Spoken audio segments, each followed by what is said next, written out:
Hello, this is part 40 of our comparative Bible study on the beginning of Jesus Galilean Ministry. During this part, we would like to continue talking about Jesus making 12 of his disciples apostles. Overall, this is our 80th New Testament Bible study.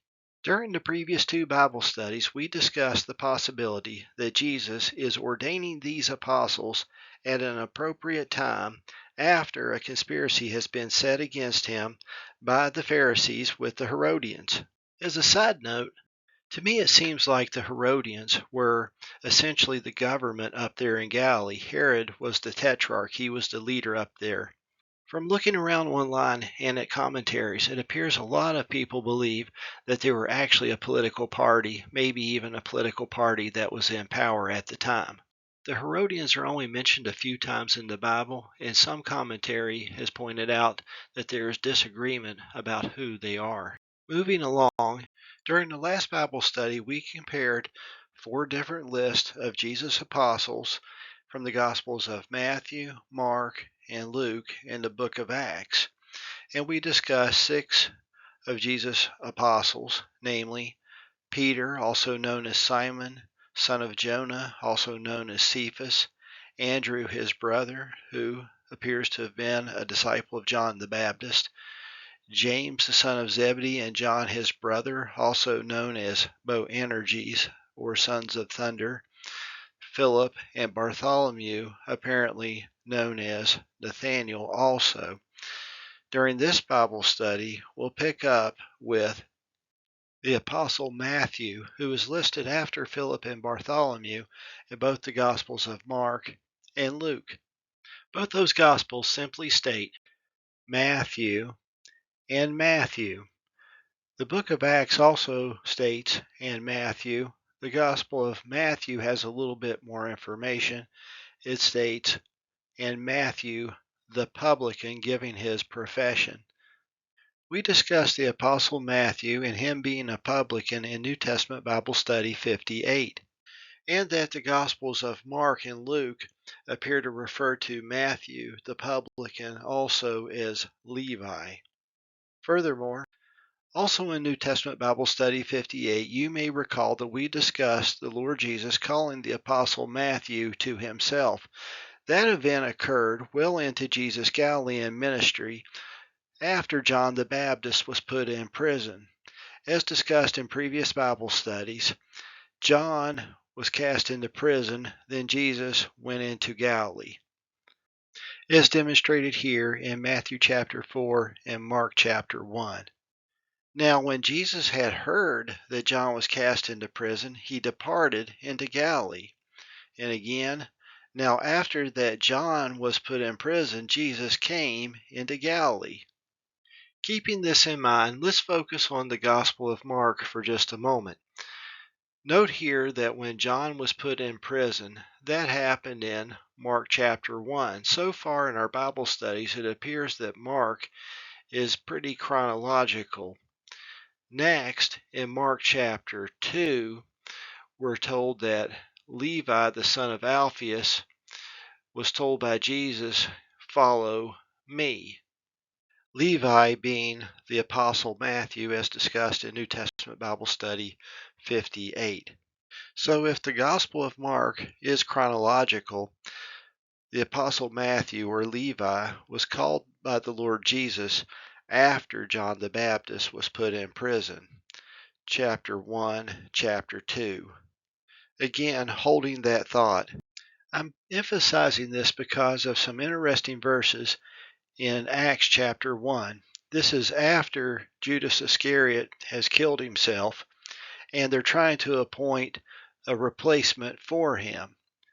There it seemed like the apostles were trying to narrow down the replacement pool with certain criteria.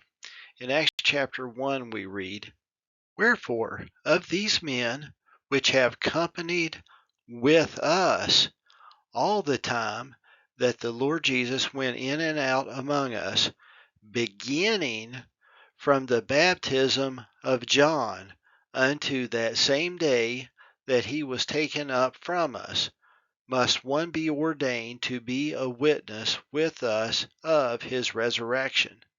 From the context, does it seem like the apostles are making a requirement that whoever was going to replace Judas Iscariot had to be with all of them from the time of John the Baptist's baptism unto the day that Jesus was taken up from them? So is this implying that the original 12 apostles were with Jesus this whole time from the baptism of John until the time that Jesus was taken up? Possibly essentially meaning throughout the duration of Jesus' earthly ministry. If so, what does this phrase, beginning from the baptism of John, mean? Is this talking about when Jesus was baptized by John the Baptist, as we discussed in New Testament Bible Study 22? Obviously, this would have occurred before John the Baptist was put in prison. If that is the case, from John chapter 1, we know at least that Simon Peter, Andrew, Philip, and Nathanael were with Jesus shortly after he was baptized. We covered this material in New Testament Bible Studies 23 and 24. I also suggested in previous Bible studies that maybe it's possible that James and John were there also being partners with Simon Peter. But Matthew seemed to be different. Matthew was after John was cast into prison, after Jesus had begun his Galilean ministry. It seemed that he called the apostle Matthew to himself. So if we look at the phrase beginning with the baptism of John, meaning when Jesus was baptized by John the Baptist, Matthew appears to have been called after that.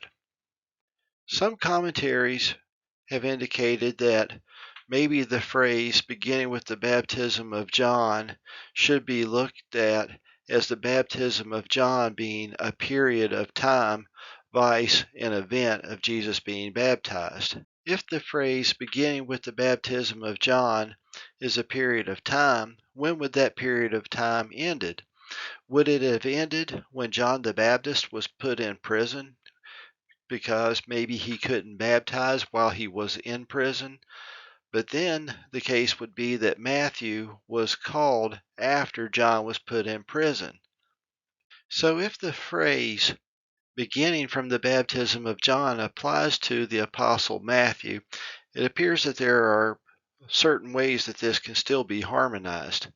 For example, could it have been that while John the Baptist was still in prison, that his disciples were still going out baptizing, extending the period of the baptism of John? Could another example be that maybe Matthew was with those other apostles back when Jesus was baptized, or while John the Baptist was still baptizing, but then maybe he went back to work for a day or something like that, and then Jesus called him to himself when he saw him sitting there at the receipt of custom? I don't know, but I'm sure there's numerous other possible explanations as well.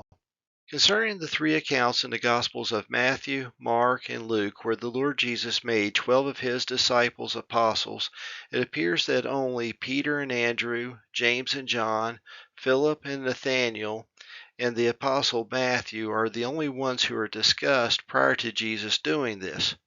That is, with respect to the scriptures, we first learn about the other 5 apostles here in this account of Jesus making 12 of his disciples apostles. That is, we have not yet discussed them in our earlier Bible studies. So when would they have become Jesus' disciples? Maybe one possibility is when the Lord Jesus and his disciples stayed in the land of Judea and they were baptizing there. This was before John the Baptist was put in prison. In the very next chapter, we're told, Jesus made and baptized more disciples than John, though Jesus himself baptized not but his disciples. So here they were making more disciples. We were told earlier in John chapter 3 that John also was baptizing, so it seems that Jesus and his disciples were baptizing at the same time that John the Baptist was still baptizing. Let's stop here for now. Lord willing, maybe we'll have another Bible study in the future. If I got to share anything good, it's a blessing from God. Thank you. Goodbye.